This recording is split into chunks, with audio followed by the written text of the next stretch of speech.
종교개혁자 마틴 루터는 칭의의 교리를 잃어버리면 기독교 교리 전체를 잃어버리는 것이다 라고 이야기했습니다. 즉 믿음으로 말미암아 의롭다함을 얻는 이 가르침은 기독교에서 가장 중요한 부분이고 복음의 핵심이며 기독교의 심장이다라고 우리는 말할 수 있는 것이죠.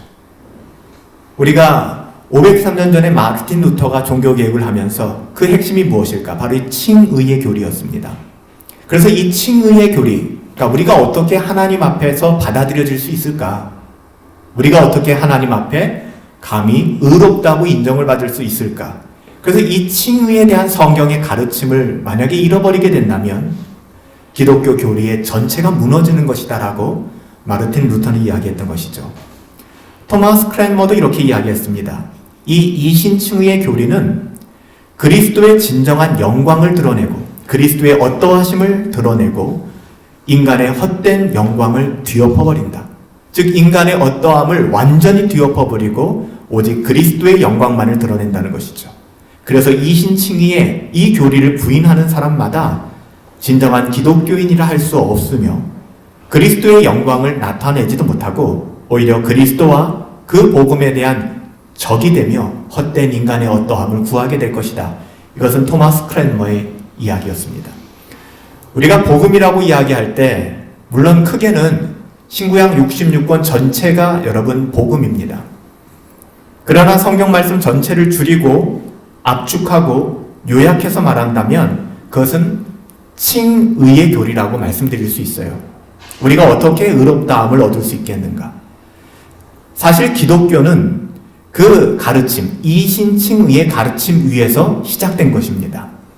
그래서 종교개혁이 일어나게 된 거예요. 503년 전에. 이 교리는 기독교 복음의 핵심 토대입니다. 여러분, 칭의, 이 불을 칭자에 의로울 의자잖아요. 의롭다고 불려지는 것인데 이 칭의라는 말은 법정적인 용어입니다. 법정에서 사용하는 용어예요. 재판장이 법정에서 무죄다라고 선언하는 것을 여기선 칭의라고 이야기를 하는 것입니다. 칭의는 하나님의 법정에서 우리 모두가 이 땅에 존재하는 모든 인간들이 하나님의 심판대 앞에 서게 될 것은 자명한 사실이죠. 이 하나님의 법정에서 하나님께서 무죄를 선언하시는 거예요. 그러므로 이 칭의라는 말의 반대말은 뭘까요? 정죄가 되는 것입니다. condemnation, 정죄. 칭의의 반대말은 정죄예요. 그러므로 그리스도 예수 안에 있는 자에게는 결코 무엇이 없다고요? 정죄가 없는 거예요. 그리스도 예수 안에서 우리는 무엇을 회복하는 것입니까? 의롭다함을 회복하게 되는 거예요. 그런데 하나님께서 주시는 이것은 무죄 선언이기 때문에 여러분 잘 보세요. 하나님의 법정에서 하나님께서 condemnation, 정죄받아 마땅한 우리를 의롭다고 하시는 거예요. 누가요? 하나님이. 우리의 어떠함이 아니라고요. 우리의 어떠함을 가지고 하나님의 법정에 서면 우리는 유죄입니다. 우리는 심판을 받을 수밖에 없어요. 정죄를 받을 수밖에 없어요. 근데 하나님께서는요, 친히 우리를 향해서 의롭다고 하신 거예요. 누가요? 하나님께서. 하나님께서 주신 이 칭의, 이 무죄의 선언은 우리가 어떻게 살았느냐? 너 좀 선하게 살았니? 좀 착하게 살았어? 이웃 사랑하며 살았니? 물론 중요하긴 하지만 우리가 어떻게 살았는가에 대한 문제가 아니라 내가 그리스도의 의로움으로 옷 입었는가가 중요한 문제가 되는 거예요. 그래서 우리가 예수를 믿기 전이나 불신자들은 어떻게 예수를 믿고 수많은 죄악 가운데 살다가 예수를 믿은 사람은 구원받고 예수를 믿지 않았는데 평생 선하게 사는 사람은 지옥 간다고 얘기합니까? 이 기독교 문제 있는 거 아니에요? 다 들어보셨잖아요, 이런 말들. 이 부분에 대해서 무지하기 때문에 하시는 말씀이에요. 여러분, 하나님의 심판대 앞에서 인간의 의로움은 휴지 조각에 불과한 것입니다. 엉망아덩이에 불과한 거예요. 우리의 의로움이란 존재하지 않아요. 성경이 그것을 증언하고 있잖아요. 우리가 어떻게 살았느냐, 선하게 살았느냐의 문제가 아니라 주님의 심판대 앞에서는 그리스도로 옷 입었느냐, 그리스도로 말미암아 의롭게 되었느냐가 중요한 것입니다. 하나님께서 우리에게 무죄를 선언하시는 것, 정죄를 회수하시고 무죄를 선언하시는 것은 우리의 어떠함 때문이 아니라 그리스도 때문에 그것이 우리에게 주어진 것이에요. 자기가 죄인이라는 사실을 깨닫는 사람이 하나님 앞에서 무죄를 선언받기 위해서는 자기의 의로움으로 열심을 내서 살다가 그 완벽하신 재판장 앞에서 그것이 불가능한다는 사실을 깨닫는 그 순간,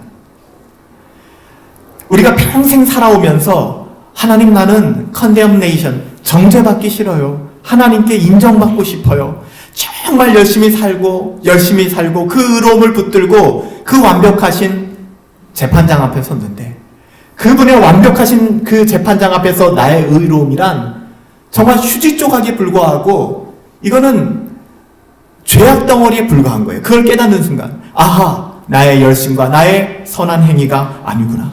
오직 예수 그리스도로 말미암아 그분을 향한 믿음으로 내가 값없이 무죄 선언을 얻게 되었구나. 심지어는 의롭다고 선언을 듣게 되었구나 라는 것을 깨닫게 될 거예요. 이것이 복음입니다. 여러분, 이게 복음의 능력이에요. 우리의 어떠함이 아니라. 근데 오늘날에 우리 조국교회뿐만 아니라 열방의 모든 교회들과 503년 전 마르틴 루터로부터 시작된 종교개혁, 이미 그 100년 전부터 초기 개혁자들로부터 시작된, 그리고 초대교회부터 한 번도 포기되어 본 적이 없는 오래된 복음의 그 가치를 추구했던 여러분, 그 믿음의 신앙의 유산들이 오늘날은 단절되었다는 느낌이 드는 거예요. ignorance, 무지가 판치고 있습니다. 알지는 못합니다. 교회를 다닌다고는 하는데 이런 이야기는 복잡하다고 생각합니다. 내가 어떻게 구원을 받았는지, 내가 어떠한 존재인지에 대한 각성이 없습니다. ignorance. 그래서 존 버녀는 철로역정에서 무지를 등장시킨 것입니다. 우리 시대 교회의 문제도 마찬가지입니다. 그냥 교회만 다니면 됐지라고 얘기하지, 극히 복음에 대해서는 ignorance, 무지합니다. 무지한 정도에서 그치면 괜찮은데 냉담합니다. 그리고 무관심합니다. apathy. 무관심한 거예요. 그리고 그 복음의 진중함을 이야기하는 걸 싫어하는 거예요. 복음에 대해서 냉담해합니다. 그냥 교회만 다니면 되지. 마음의 평안과 안식만 얻으면 되지. 무주로부터 시작해서 냉담과 무관심까지 이어지는 것이 오늘날 교회의 모습 아닐까요? 우리 시대의 교회가 가지고 있는 신앙의 태도는 철로역정의 무지가 가졌던 태도와 너무나도 닮아 있습니다. 복음에 대하여 무지할 뿐만 아니라 심지어는 냉담하기도 합니다. 영어를 써서 죄송하지만 I don't know, 나는 알지 못해요. 더 나가서 I don't care, 난 신경 쓰지 않아요 라는 문화죠. 복음이 뭐라고? I don't know, 난 몰라요 뿐만 아니라 I don't care, 나는 신경 쓰고 싶지 않아요. 그냥 마음의 평안만 얻으면 돼요. 복음, 여기도 복음, 저기도 복음, 기독교 서점에 가면 다 복음. 복음이 무엇인지 알지도 모르면서, 알지도 못한 채, 또한 복음이 무엇인지 알려고 하지도 않으면서 그냥 다 안다고만 하는 거예요. 복음이 뭔지 아세요? 네. 복음이 뭐죠? 귀신 신하라 까먹는 이야기를 하는 거예요. 복음이 뭐죠? 자의적인 이야기만 하는 거예요. 자기의 생각만 이야기하는 거예요. 많은 사람들이 그들이 받은 구원의 넓이와 길이, 그리고 높이와 깊이가 어떠한지에 대해서 그래서 알지 못하니까 신자들의 삶이 엉망이 되는 것입니다. 뿐만 아니라 알고 싶지도 않죠. 알려고 하지도 않아요. 하지만 오늘 사도 바울에게 있어서, 그리고 교회 역사 속에서 참된 신자들이 보여줬던 태도들은 절대 그렇지 않습니다. 한결같이 믿음의 사람들은 그들이 중요하게 생각한 것은 단순히 그들이 믿는다라는 사실이 아니라 우리가 무엇을 믿고 있는가, 그것이 중요한 문제였습니다. 사실 누군가를 가르치다 보면 궁금한 것이 전혀 없는 사람이 있어요. 그리고 또한 다른 한편에는 전혀 배우려고 들지 않는 사람들이 있습니다. 너무 힘들어요. 이 두 사람에게 학습이란 존재하지 않습니다. 왜요? 궁금한 게 없어요. 배우고 싶지 않아요. 밑빠진 독에 물 붓는 것입니다. 또한 알고 싶어 하지도 않고 본인이 더 나가서는 잘 알고 있다고 생각합니다. 도무지 자신의 어떠함을 내려놓으려고 하지 않아요. 배우려고 하지 않아요. 그래서 여러분, 신앙의 진보가 없는 것입니다. 시간이 지남에 따라서 신앙의 진보가 없을 뿐만 아니라 오히려 신앙이 퇴보하게 되는 것이죠. 맨날 옛날 얘기만 하는 거예요. 나 이미 들어서 알고 있고요. 배웠고요. 예전에 이랬고요. 근데 정작 붙들고 물어보면 아는 게 없어요. 들으려고 하지도 않아요. 여러분, 이 땅에 존재하는 모든 인간들이 갖는, 저는 오늘 신앙적이고 굉장히 철학적인 주제가 될 수 있지만, 왜냐하면 여러분의 실생활에 이것이 무슨 유익이 있을까라고 생각하실지도 모르겠지만 종교개혁 기념일을 맞이해서 우리가 우리의 복음과 우리의 신앙의 핵심을 다시 한번 돌아보기를 원하는 거예요. 여러분, 우리들이 가질 수 있는 최고의 난제가 뭐라고 생각하세요? 풀 수 없는 숙제. 교회를 다니시는 분들 중에서도 이 숙제를 못 풀어가지고서 죄책감에 시달리는 분들이 너무 많아요. 인간이 가질 수 있는 가장 최고의 난제는 내가 어떻게 의롭다함을 받을 수 있을까? justified. 내가 어떻게 의롭다함을 받을 수 있을까에 대한 문제입니다. 궁극적으로 우리에게 제일 중요한 문제는 여러분 그거 아니에요. 우리가 뭐 몇 평짜리 집에서 살고 어떤 차를 타고 다니고 어떤 직장을 다녔고 우리가 어떻게 노년을 보냈고 이것도 중요하지만 여러분 정말 우리에게 중요한 것은 우리의 영혼이 하나님의 심판대 앞에 설 때 과연 내가 어떻게 받아들여질 것인가? 그 영원이라는 시간 속에서 나는 과연 어떤 위치에서 어떤 존재로서 살아가게 될 것인가? 영생을 누리게 될 것인가? 그래서 인간이 가지고 있는 가장 어려운 숙제, 풀기 어려운 숙제는 절대자이신 하나님 앞에서 내가 마지막 그 순간 의롭다함을 받을 수 있을까? 라는 것에 대한 숙제예요. 그래서 교회를 다니고 계신 분들도 복음을 잘 모르니까 이거 헛갈리는 거예요. 그래서 맨날 정죄감에 시달리고 나는 구원받지 못한 것 같아 이런 이야기들이 나오는 것이죠. 아무리 인간이 이 땅에서 잘 살았다고 해도 잘 산다는 것이 다 사람마다 다르겠지만 이 땅에서 잘 살았다고 할지라도 하나님께로부터 영원을 지옥에서 보내라는 최종적인 선언을 받는다면 여러분 그 인생은 절대 잘 산 인생이 아니라는 겁니다. 여러분 잘 산 인생을 어떤 인생이라고 생각하세요? 여러분의 롤 모델이 어떤 분이세요? 이 세상에서는 야 진짜 잘 살았구나라는 이야기 들을 수 있어요. 근데 하나님께로부터 그 마지막 순간에 너는 네 영혼은 지옥에 가야 한다라는 최종적인 선언을 듣는다면 과연 그 인생이 야 잘 산 인생이야 다 잘 살았는데 한 가지 지옥 같구나 심판받았구나 라고 이야기하실 분이 누가 있겠습니까? 이건 모든 것을 잃어버리는 것입니다.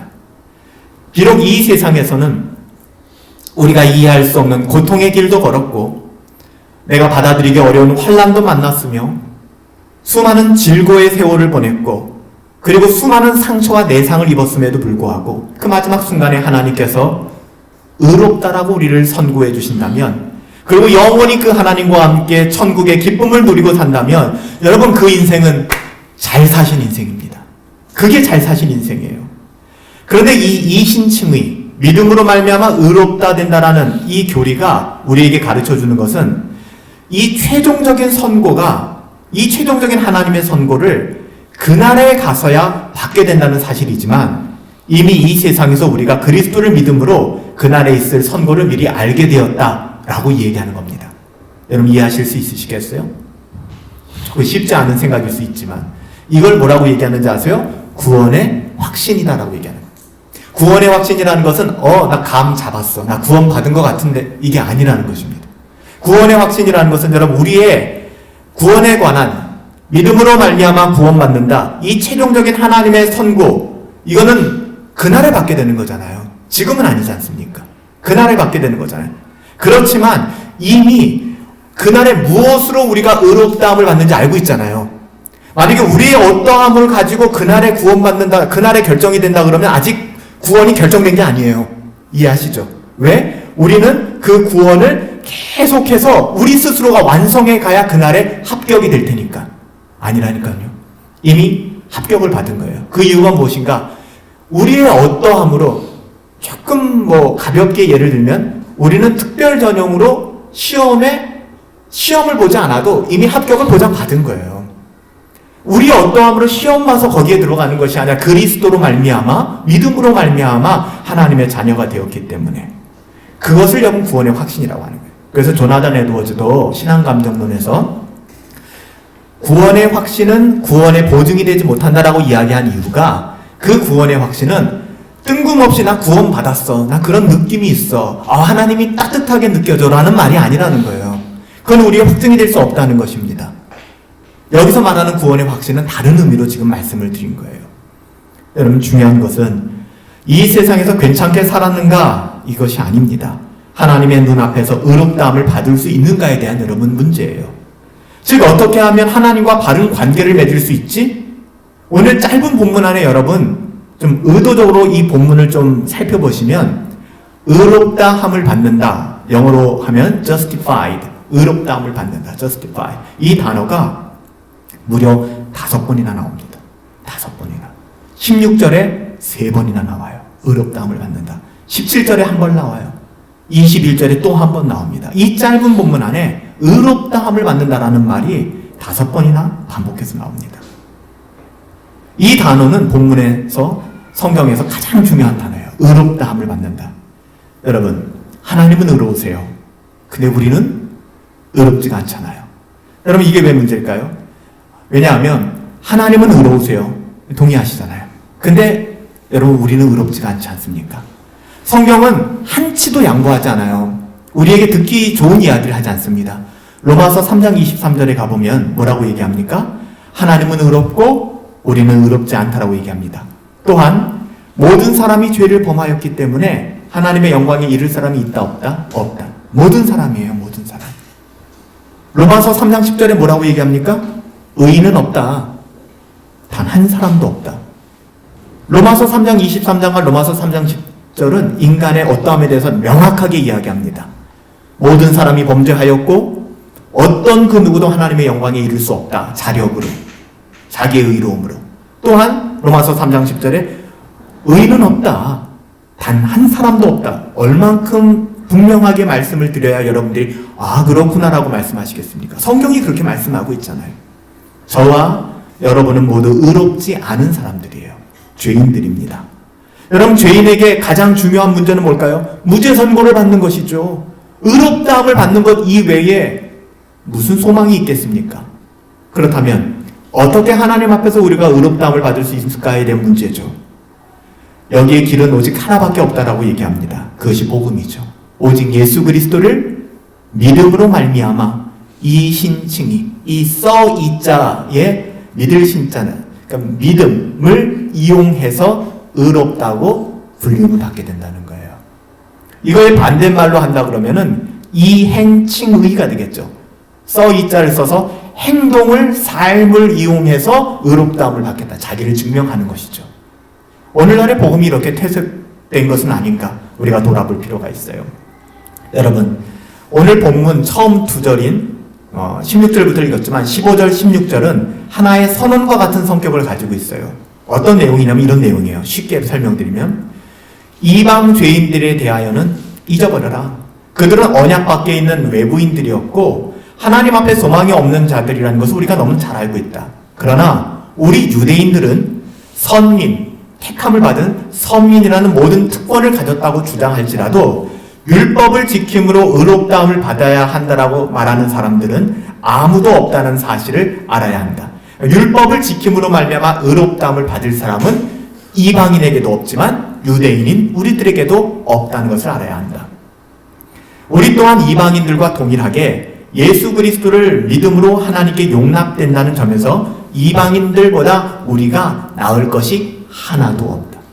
여러분, 이 말을 조금 더 구체적으로 얘기하면 우리가 도덕적으로 형편없이 살아가는 그 사람들, 우리가 늘 언제나 논외로 두지만 그 사람들이나 우리나 공통분모가 뭐라는 거예요? 둘 다 예수 그리스도의 의로움이 아니고서는 하나님 앞에 의롭다함을 얻을 수 없다는 것입니다. 동일하다는 거예요. 즉 혈통적으로 유대인과 이방인 사이의 구원에 있어서, 그들의 구원에 있어서 차이도 차별도 존재하지 않는다라고 얘기하는 것입니다. 이것이 복음이에요. 그 굉장히 충격적인 메시지였죠. 1세기 초대교회는. 유대인들은 선민 사상이 있었잖아요. 우리는 DNA부터 그냥 선민이야. 근데 그렇지 않다라고 얘기하는 거예요. 도덕군자나 강도나 살인자나 어떻게 갖겠느냐라고 얘기하지만 도덕군자나 강도나 살인자나 구원을 받는 방법에 있어서는 차이가 존재한다? 존재하지 않는다는 것입니다. 도덕군자가 살인 강도보다 더 우위에 있거나 혜택을 받을 수 있는 자리에 있는가? 없다는 것입니다. 우리의 의로움이란 단지 다 우주의 찌꺼기와 같은, 쓰레기와 같은 존재이다라고 얘기를 하는 것이죠. 이것이 아마 일반적으로 우리를 포함해서 이 땅을 살아가는 많은 사람들이 인정하기 어려운 부분이에요. 그래서 기독교를 비난하죠. 받아들일 수 없다라고 얘기하죠. 자기의 의로움이 내가 여지껏 이렇게 살아왔는데 내가 이렇게 살고 싶어서 살았어요? 나름대로 뭔가 기대하는 기대 심리를 가지고 그렇게 살았잖아요. 그렇게 살아와서 난 좀 괜찮아, 나는 의인이야 라고 생각하고 있는 그 의로움이 무력화되는 거예요. 한순간에. 자신의 자존심, 그동안 쌓아왔던 보이지 않는 명예가 거품이 되어버리는 거예요. 그래서 여러분들 이런 복음을 전하면 그렇게 살아왔던 도덕군자와 같은 삶을 살았던 분들이 뭐라고 되묻는지 아세요? 그럼 왜 착하게 살겠어요? 나도 악하게 살래. 내가 왜 양보하며 살겠어요? 나도 양보 안 할래. 내가 왜 뺏기고 살래요? 나 뺏으면서 살래요. 여러분, 이것이 인간의 어떠함입니다. 철저히 숨겨진 인간의 죄성이죠. 여러분, 복음은 결코 이런 인간의 우쭐대고 싶어하는 자존심을 부추기지 않아요. 오히려 그것을 산산조각 내므로써 하나님만을 바라보게 합니다. 이것이 여러분 이신칭의의 가르침이라는 사실을 알고 계세요? 그러니까 이신칭의 믿음으로 말미암아 구원 얻는다라는 것을 그냥 구원의 정보를 내가 얻었구나, 구원의 지식을 얻었구나라고 이해하시면 안 되는 거예요, 여러분. 여러분, 이것을 깨닫는 순간 우리 안에서 구원이 시작됩니다. 이 구원에 근거하여 사도 바울은 자신의 개인적 간증을 하고 있잖아요. 뭐라고 얘기합니까? 우리도 그리스도 예수를 믿나니, 우리도 예수를 믿기 때문에 이 자리에 섰다는 거예요. 우리도 그리스도 예수를 믿나니 이는 우리가 율법의 행위에서가 아니고 그리스도를 믿음으로 의롭다함을 얻으려 함이라. 여기서 여러분 헬라어 원문에 믿는다, 이 피스티오라는 단어에 전치사가 동반돼서 수거, 이디움으로 사용되고 있는데요. 여기에 사용되는 전치사가 into. 우리도 영어로도 믿는다 하면 believe in이라고 얘기를 하잖아요. 그래서 pistio into를 사용하는 거예요. into라는 단어. 어디 안으로 들어가다는 것이죠. 그럼 무슨 이야기입니까? 우리가 예수 그리스도 안에 들어와서 믿게 되는 거예요. 이 지식이 우리에게 정보로 오는 것이 아니라 우리가 그리스도 안으로 들어가는 것입니다. 믿음이라는 것은 단순한 지식적 동의를 이야기하는 것이 아닙니다. 여러분 잘 들으세요. 내가 믿는다라고 하는 것은 단순히 지식적으로 동의하고 내가 정보를 승인하는 것이 아니라 인격적 위탁을 통한 헌신적인 태도를 전제로 두고 있는 거예요. commitment. 인격적인 위탁. 내가 인격적으로 지식과 감정과 의지를 그분께 의탁함으로 말미암아 그분께 헌신하게 되는 거예요. commitment. 이것이 바로 여러분 믿는다라는 의미입니다. 여러분 믿음은 관계예요, 관계. 믿음으로 말미암아 구원받는다고 하니까 그 예수님이 나를 위해서 죽으셨다라는 것을 내가 믿었고 승인했다는 것으로 말미암아 구원 얻었다? 이건 마귀도 아는 지식입니다. 그걸 지금 이야기하고 있는 게 아니라고요. 믿음은 뭐라고요? 하나님의 관계입니다. 내가 그리스도를 믿는다는 것은 그분 안으로 내가 들어가는 거예요. into. 그분 안으로 들어가서 그분을 나의 피난처로 삼는 거예요. 그래서 사도 바울은 자신의 인생을 완전히 그리스도께 커미트먼트, 위탁했잖아요.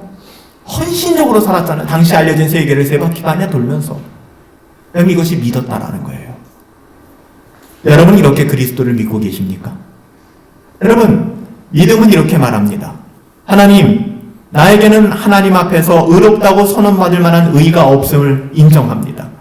아무리 노력하고 선함을 가지고 산다 할지라도 하나님의 절대 기준에서 의롭다함을 얻을 수 없는 저는 죄인입니다. 그러나 그리스도께서 율법을 온전하게 지키시고 하나님의 의를 이루셨고 십자가에서 죽으심으로 저의 죄를 향한 하나님의 모든 진노를 다 받으심으로 말미암아 저를 위한 속죄, 저를 그 죄에서 사신 거예요. 속죄를 이루셨음을 믿습니다. 이게 믿음이에요. 이제 저의 삶을 저의 능력과 자존심을 의지해서 살지 않습니다. 오직 그리스도만 믿고 그분 안에 들어가 나의 피난처로 살다가 하나님 앞에 서겠습니다. 예수님만이 나의 의로움이세요. 바로 이 고백이에요. 이게 믿음입니다. 여러분 어떠세요? 여러분 이런 고백을 하시고 계십니까? 아니면 여전히 나의 어떠함, 나 자신의 힘과 의지, 나 자신의 자존심을 가지고 안간힘을 쓰면서 그렇게 피곤하고 고나게 살고 계시진 않습니까? 육체의 행위로는 의롭다함을 얻을 육체가 없나니 없습니다. 여기에는 어느 누구도 예외가 없어요. 모든 인간이 다 이 법칙 안에 있어요. 율법의 행위로는, 우리의 어떠함으로는 의롭다함을 얻을 육체가 존재하지 않는다. 사실 여러분, 유대교 알죠? 우리 기독교와 유대교는 다릅니다. 지금 이스라엘 사람들이 믿고 있는 유대교죠. 예수님 당시 바리새인들, 유대교. 이 유대교에도 칭의의 개념이 있었을까요? 없었을까요? 당연히 있었죠. 모든 종교는 다 가지고 있어요. 각자의 칭의, 어떻게 우리가 구원받는가. 그렇죠? 유대교에서도 칭의의 개념이 있었죠. 그렇지만 이 유대교에서 주장했던 칭의의 개념은 뭡니까? 1세기에 또 많은 구약의 사람들이 이야기했던 건 뭘까요? 이행칭의였어요. 행위를 사용해서 구원 얻으려고 하는 것, 율법을 지켜서 구원받으려고 하는 것. 하지만 사도 바울은, 하나님께서는 사도 바울을 통해서 분명하게 말씀하고 계신 거예요. 이행칭의, 너희의 어떠함을 통해서 너희의 선행을 쌓아서 구원받을 수 있는 사람은 아무도 존재하지 않는다. 오직 믿음으로 말미암는 복음, 이신 칭의밖에는 없다. 그래서 우리가 하이델베르크 교리문답도 매주 살펴보고 있지만, 칭의에 대하여 종교개혁 당시에 성도들과 특별히 우리 어린 아이들, 우리 찬이나 고은이나 세라나 이 정도쯤의 아이들, 이런 아이들에게 바른 신앙을 전수해주기 위해서 성도들 가정에 이것을 좀 사용하라고 교과서와 같이 만든 것이 교리문답이에요. 캐터키즘이라고 하는 교리, 묻고 답하는 것이죠. 하이델베르크 교리문답에서는 이 부분을 이렇게 설명하고 있어요. 칭의에 대해서 한번 들어보십시오. 예수 그리스도에 대한 진정한 믿음으로만 하나님 앞에서 의롭다함을 받습니다. 비록 나의 양심이 고소하기를 내가 하나님의 모든 명령을 심각하게 범하였고 그중 아무것도 지키지 않았으며 모든 악을 행하여 기울어져 있다고 하지만, 그럼에도 불구하고 하나님은 나의 아무런 공로 없이 단지 은혜로 나의 완전한 만족과 의와 그리스도의 거룩을 허락해 주시고 전가해 주십니다. 마치 내가 처음부터 아무 죄도 지은 적이 없는 사람인 것처럼, 마치 내가 그리스도께서 나를 위하여 이루신 이 모든 순종을 다 완전하게 이룬 것처럼 해주시는데, 이것도 내가 믿는 마음으로 그런 은총을 받을 때 그렇게 되는 것입니다. 우리가 잠시 2주 동안 호세아서를 떠나 있지만 호세아서가 그것을 증언하고 있잖아요. 고멜이라는 이 여인을 데리고 올 때 마치 한 번도 결혼하지 않은 여인인 것처럼, 정결한 신부인 것처럼 호세아를 통해서 고멜을 데리고 오라고 하시잖아요. 구약에도 분명한 칭의의 교리가 나타나고 있는 것이죠. 그것을 우리가 오해할 뿐이에요. 여러분, 우리가 또한 생각해 볼 게, 이어지는 17절부터 20절에는 이러한 가르침에 대한 반론이 제시되고 있어요. 여러분들도 아마 반론이 있을지도 모르겠어요. 그리고 거기에 대한 답을 주고 있는데 한번 들어보시겠습니까? 이러한 반론이죠. 목사님, 이 신칭의 우리의 어떠함이 아니라 믿음으로 말미암아 구원받는다고요? 그리고 우리의 삶의 어떠함은 구원과는 아무 상관이 없다고요? 이건 죄를 조장하지 않겠습니까? 더 사람들이 악해지지 않겠습니까? 아까 이야기했던 사람처럼 그럼 나도 선하게 안 살래. 내가 왜 양보하고 살아? 이런 이야기들 속에서 교회가 더 타락하지 않겠습니까? 여러분, 칭의의 교리, 오직 믿음으로 말미암다는 이 칭의의 교리는 초대교회로부터 지금까지 언제나 반론에 부딪혀왔어요. 끊임없이 부딪혀왔습니다. 대표적인 말이 방금 제가 말씀드린 것처럼 칭의의 교리는 죄를 조장하는 교리다. 결국 수많은 사람들이 더 죄를 5개 짓던 사람이 이 칭의 교리를 믿으면 죄 10개 질 거다. 이런 이야기들입니다. 이런 얘기죠. 이렇게 얘기하는 사람들이 생기는 거예요. 마지막 심판날에 있을 선고? 아무도 모르잖아.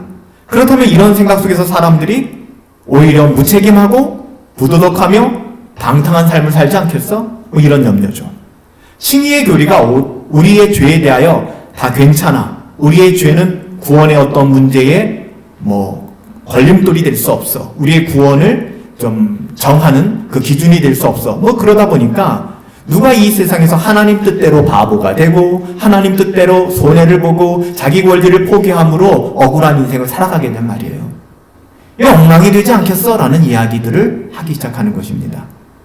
하지만 여러분, 그 질문에 대한 답은 그러한 현실이 인간이 악하구나. 그리고 그나마 행했던 선도 결국에는 자기가 인정받지 못하고 구원의 증거가 되지 못한다면 나 선행하지 않을 거야 하는 정도가 될 만큼 나의 유익과 만족을 위한 것이었구나 라는 불신앙의 증거임을 드러내는 것뿐입니다. 여러분, 인간은 똑같다는 거예요. 여러분, 그렇다고 해서 아무리 그런 반론이 있다고 해서 구원의 길이, 방법이 바뀌는 게 아닙니다. 칭의교리가 우리의 죄에 대하여 다 괜찮다고 하니까 누가 이 세상에서 하나님의 뜻대로 바보되고 자기 권리를 포기하고 손해보면서 살아가겠느냐고요? 그렇게 묻는 분들 계시죠? 칭의교리를 반대하면서 목사님 그렇게 설교하면 누가 교회를 나오고 누가 착하게 살고 누가 주님 사랑해요? 다 엉망진창으로 살죠. 그런 사람이 어디 있어요? 어디 있냐고요? 있습니다. 참 믿음으로 말미암아 의롭다함을 얻은 사람, 참된 구원을 얻은 사람이 그렇게 살아가기 시작하는 거예요. 그래서 신자들의 삶은 결코 방종으로 이끌려 망하지 않는 것입니다. 교회만 나온다고 신자가 아니에요. 믿음 있다라고 얘기한다라고 해서 많은 사람 말만 하고 그냥 생각만 하고, 여러분, 그것이 믿음이 아닌 거예요. 물론 이 말씀은 구원 얻는 사람이 전혀 죄를 짓지 않고 살아갈 수 있다는 말은 더더군다나 아닙니다. 죄를 짓죠. 그럼에도 불구하고 늘 주님 사랑하는 마음으로 죄의 마음이 아프고 회개하며 경건을 추구하며 살아가는 거예요. 신자는 완전한 사람이 아니라, 나의 어떠함으로 완전한 사람이 아니라 그리스도로 말미암아 완전하게 된 사람이에요. 죄를 미워해요. 죄에게 날마다 쓰러지는 내가 너무 싫어요. 하나님의 뜻이 아닌 길로 너무 자주 걸어요. 새 길로 빠져요. 근데 그걸 못 견뎌해요. 오직 하나님을 사랑하므로 하나님의 뜻대로 걷는 것을 즐거워해요. 그렇지 않으면 불안해요. 여러분, 그래서 온전한 복음, 칭의의 복음을 전하면 늘 언제나 이렇게 공격을 받아요. 그럼 마음대로 살아도 된다는 이야기네. 그래서 20세기 최고의 설교자 중에 한 사람으로 제가 꼽고 있는, 그리고 인정받고 있는 로이드 존스는 이렇게 얘기했습니다. 은혜로만 구원을 얻는다는 칭의의 복음은 늘 그것에 대하여 제기되는 이러한 비난, 도덕률 폐기론이라는 그런 비난을 받을 수가 있다. 당연한 거라는 거예요. 하지만 만일 구원의 복음에 대한 이러한 내 설교, 로이드 존스도 쭉 이런 칭의의 복음을 전했거든요. 이 설교와 표현이 그런 오해조차 저지르지 않고, 그래서 사람들에게 여러분 열심히 사셔야 구원받습니다, 그러면 어떤 공격도 받지 않잖아요. 오직 믿음이에요 그러면 난 받아들일 수 없어요 라는 사람들이 늘잖아요. 그래서 만약에 내 설교와 내 표현이 그런 오해조차 불러일으키지 않았다면 내가 전했던 설교는 참된 복음이 아닐 것이다 라고 로이드 존스는 이야기했습니다. 여러분, 그런 오해가 있는 건 당연한 거예요. 그렇지만 그 오해를 우리가 바르게 풀어가고 어떤 것이 신자의 삶인지를 깨달아야 되는 거예요. 사도 바울은 19절부터 20절에 이신칭의의 교리로부터 흘러나오는 네 가지를 분명하게 선언하고 있습니다. 첫 번째, 사도 바울은 19절에 뭐라고 얘기합니까? 율법을 향하여는 죽었다. 20절에 뭐라고 얘기해요? 그리스도와 함께 십자가에 못 박혔다. 20절 후반부에는 이제는 그래서 내가 산 것 아니다. 내 안에 누가 산다? 그리스도께서 사신 것이다. 그리고 20절 마지막 부분에 가보면 내가 육체 가운데 그럼에도 불구하고 살아가는 것은 나를 사랑하사 나를 위하여 자기 몸을 버리신 하나님의 아들을 믿는 믿음 안에서 살아가는 것이다 라고 이야기하는 거예요. 여러분, 사도 바울은 율법으로 말미암아 율법을 향하여 죽었다라고 선언합니다. 이 말은 그리스도 안에서 나를 하나님과 올바른 관계로 회복시켜주는 방법으로서 율법은 이미 끝났고 파괴되었고, 나는 그런 율법과는 이제는 아무런 상관이 없는 사람이 되었다. 구원의 근거로서 율법은 존재하지 않는다. 그래서 죽었다라고 얘기하는 거예요. 나의 어떠함을 자랑하지 않는다.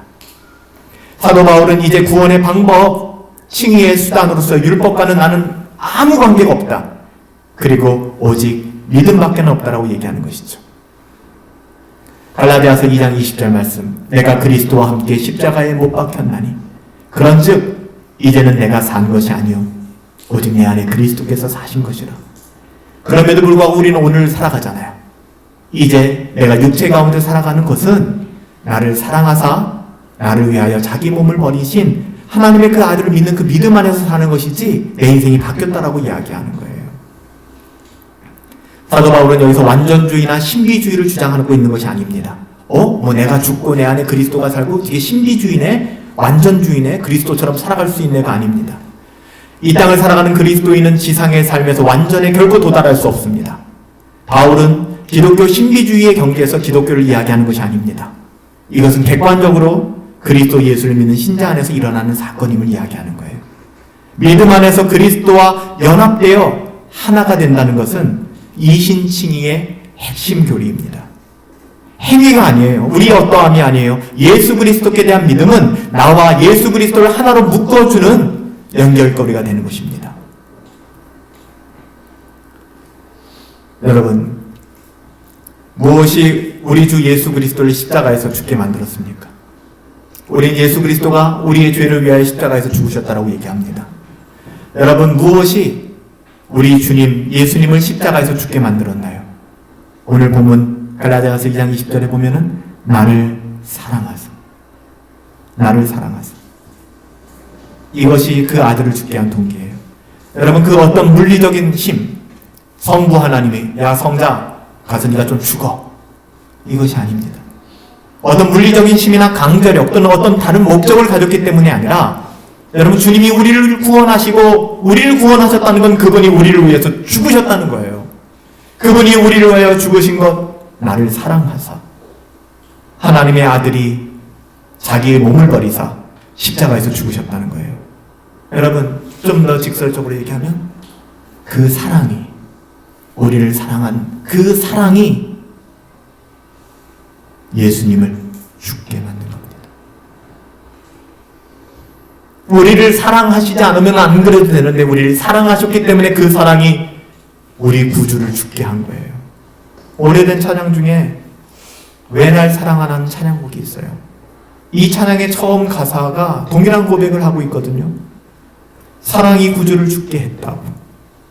이 찬양은 처음부터 끝까지 그렇게 고백해요. 왜 나 같은 사람을 사랑하냐고. 어찌 나 같은 사람을 사랑하실 수 있냐고. 죽기까지. 사랑이 구주를 죽게 했네.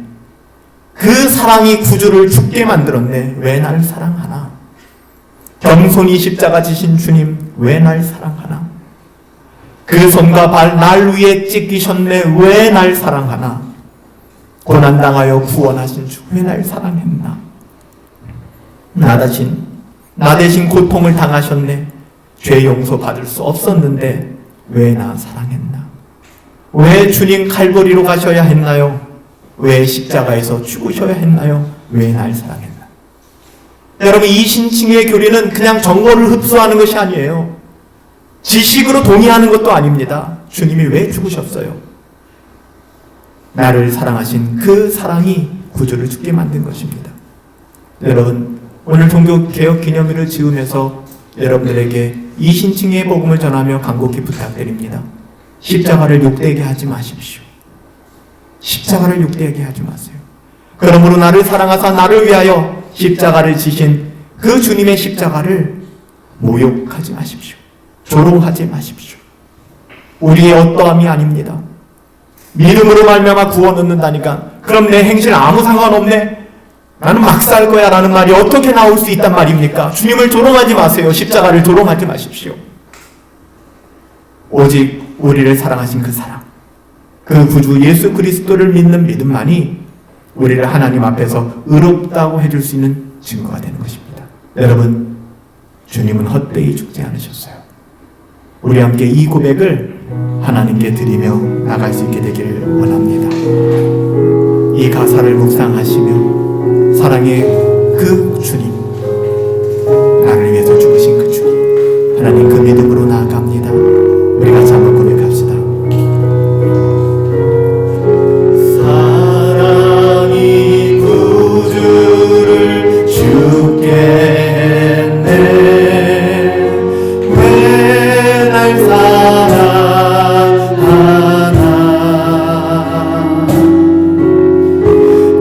겸손히 십자가 지시었네. 왜 날 사랑하나.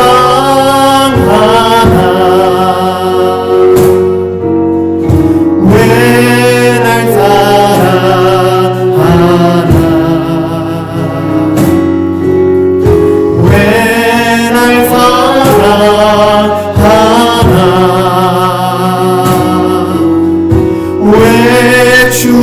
주님 갈보리 가야 했나? 왜 날 사랑하? 다시 한번 사랑이 구주를 죽게 했어요. 사랑이 구주를 죽게 했네. 왜 날 사랑하나?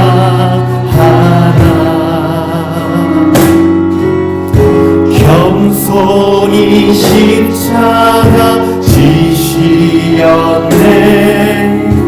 왜 날 사랑하나? 왜 날 사랑하나?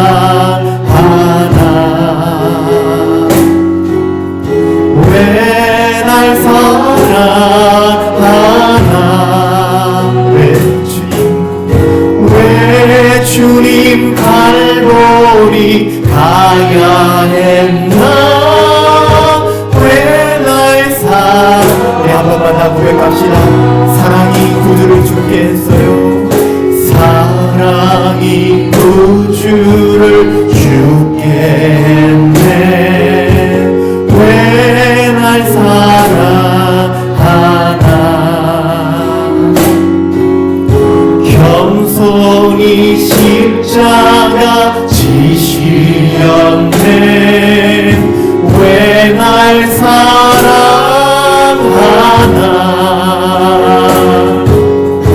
왜 날 사랑하나?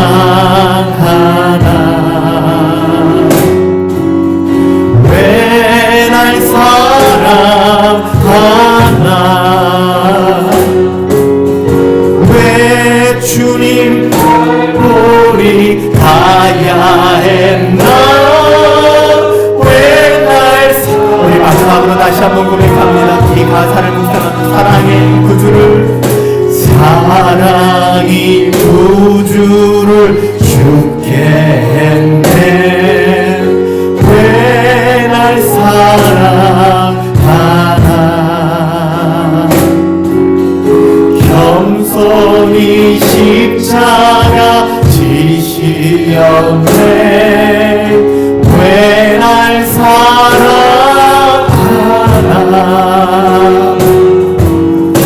왜 날 사랑하나? 왜 날 사랑하나?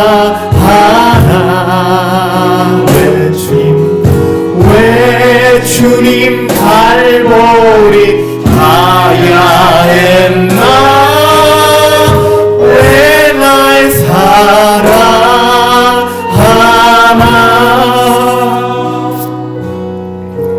우리 하나님께 한번 기도하며 나가십시다. 우리를 사랑하신 그 사랑이 구주를 죽게 만들었습니다. 우리는 그 믿음으로 의롭다함을 얻었는데 그냥 지식적으로만 알고 하나님 그리 나갔을 때가 너무 많습니다. 그 사랑이 구주를 죽게 했는데 죄 없으신 당신께서 겸손히 십자가를 지셨는데 우리는 그것을 지식으로만 알고 정보로만 알았습니다. 믿음으로 구원 얻는다니까 그럼 우리의 행위는요? 라고 못된 말을 해댔습니다. 하나님 우리를 왜 사랑하십니까?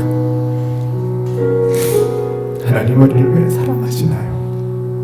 감사합니다 주님. 그 사랑에 우리의 삶을 이끌게 하여 주시옵소서. 하나님의 자녀다운 삶을 살아야지 그렇게 노력하고 애쓰는 것이 아니라 이 사랑을 깨닫다면 어찌 하나님의 자녀다운 삶을 우리가 살아낼 수 없겠어요. 하나님 도와주세요. 오늘 이 시간 오늘 이 말씀을 기억하며 이것이 종교개혁의 가치입니다. 이것이 구원의 가치입니다. 사랑이 우리를 사랑한 그 사랑이 주님을 죽게 만들었어요. 왜 나를 사랑하십니까? 우리 잠시 하나님 앞에 우리의 마음을 드리며 기도하는 시간까지 기도하겠습니다.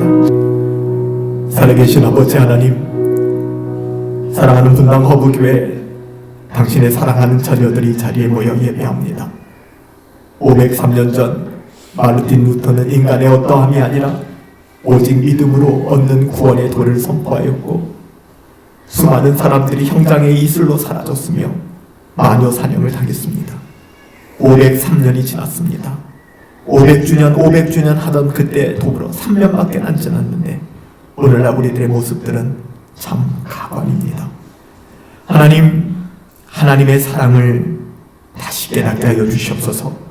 그리고 오직 그 사랑이 구주를 죽게 하신 오직 그리스도의 의로움을 힘입어 하나님 앞에 담대히 나아가게 하여 주시고 남은 우리의 삶, 나의 만족과 유익을 위한 삶이 아니라 내 안에 사는 이 그리스도니 오직 그리스도를 닮아 그리스도와 동행하는 하나님 값 있는 인생 살아갈 수 있도록 인도하여 주시옵소서. 하나님 귀한 연보를 하나님께 올려드립니다. 우리의 구체적인 표현입니다. 나의 모든 소유가 내 것이 아니라 하나님의 은혜임을 믿음으로 고백하는 것입니다.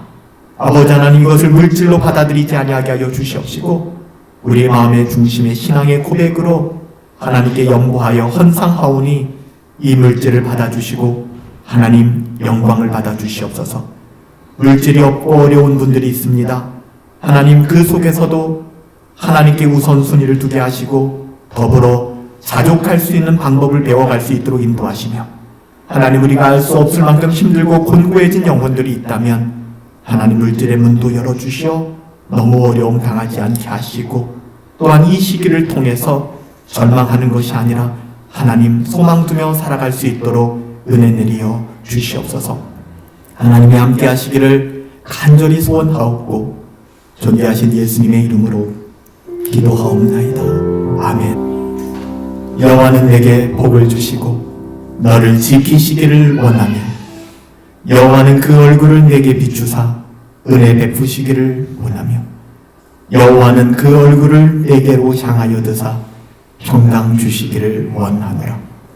이제는 우리 주 예수 그리스도의 은혜와 하나님 아버지의 다함없는 사랑하심과 성령 하나님의 감화, 감동, 우리 안에 교통내주 역사하시는 능력이 우리의 어떠함이 아니라 오직 주의 사랑과 주의 은혜를 기억하며 믿음으로 말미암아 하나님께 나아가기를 소원하는 당신의 믿음의 권속들 가운데 이제로부터 영원토록 함께 계실지어다.